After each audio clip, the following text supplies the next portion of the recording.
right, welcome to some notes on spending money. We all love spending money. Actually, on saving money. That would be a better title. So let's look at discounts and figure some of the stuff out. First, I want you to take a couple notes here. When we're dealing with money, we round to pennies. Right, you round to hundredths. Money, round to hundredths. You never pay thousandths of a dollar. Okay. Another thing is we're going to deal with a lot of percents today. So percent. The word percent can be broken up to per hundred, percent per hundred. So we're going to divide by 100.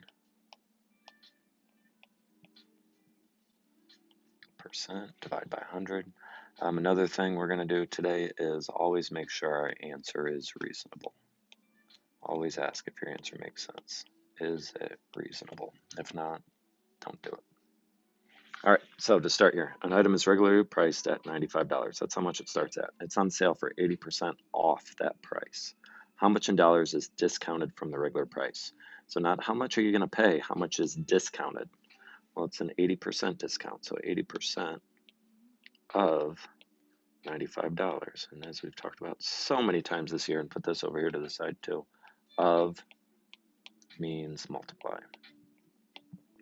We're going to multiply. So 80% of 95, 80%, we said we're going to divide by 100. So that's 0.80, 80 hundredths, or 0.8 times 95. Plug that into your calculator, or you can do the math. That's $76. Now we ask if that's reasonable. Doesn't make sense that you're not paying $76. That's your discount. That's a huge discount. Take it. Buy the item. Okay, number two. An item is regularly priced at $65. Christine bought it at a discount of 85% off the regular price. You're getting huge sales here, people. This must be Kohl's clearance rack. Use a calculator to find out how much Christine paid. Well, she didn't pay 85% of it, so that means she did pay 15% of it, right? Because those two add up to 100%.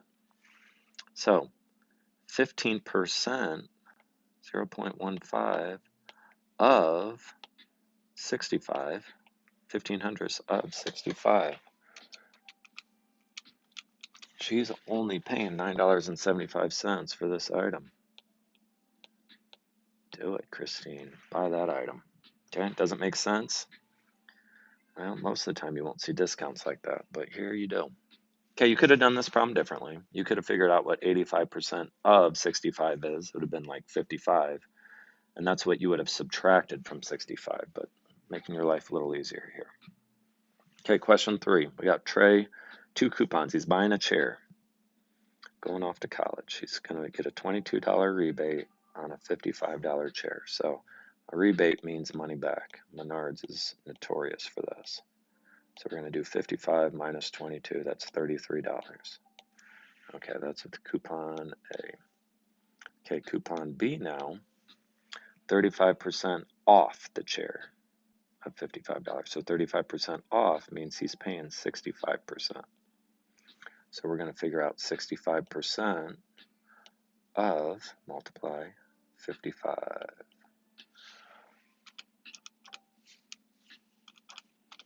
So that's paying $35.75 for that chair. Okay, we got to make sure these answers make sense. Okay, they both do. Which coupon do you want to use? You want to use coupon A here. You only want to pay 33 bucks. Coupon A gives the lower price. Okay, and no, we don't have tax here. Okay, so then it says the price with coupon A is blank less than the price with coupon B. Well, we're going to compare these two numbers. 33 is less.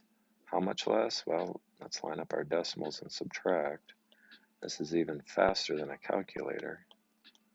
You're paying $2.75 less. Go treat yourself. Go buy a Starbucks. No, you can't buy anything at Starbucks for that, can you? All right, next question. The circle graph shows how Leila budgets a total of $4,100 per month. Okay, so here's her budget. She's got $4,100 total. She's saving a little bit of it, $451 of it. You can see she's buying a lot of clothes. All right, buying a lot of food too.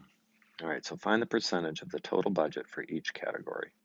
for insurance. She is spending $123 of her total $4,100. So we're going to divide.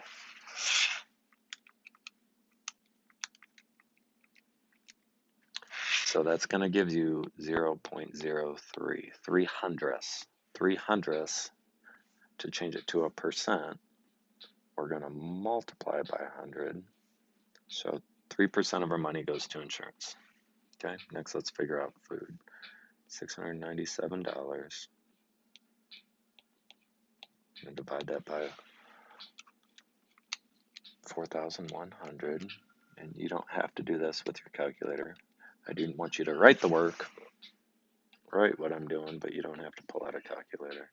That's 1,700ths, which is, with the decimal 2 spots, 17%.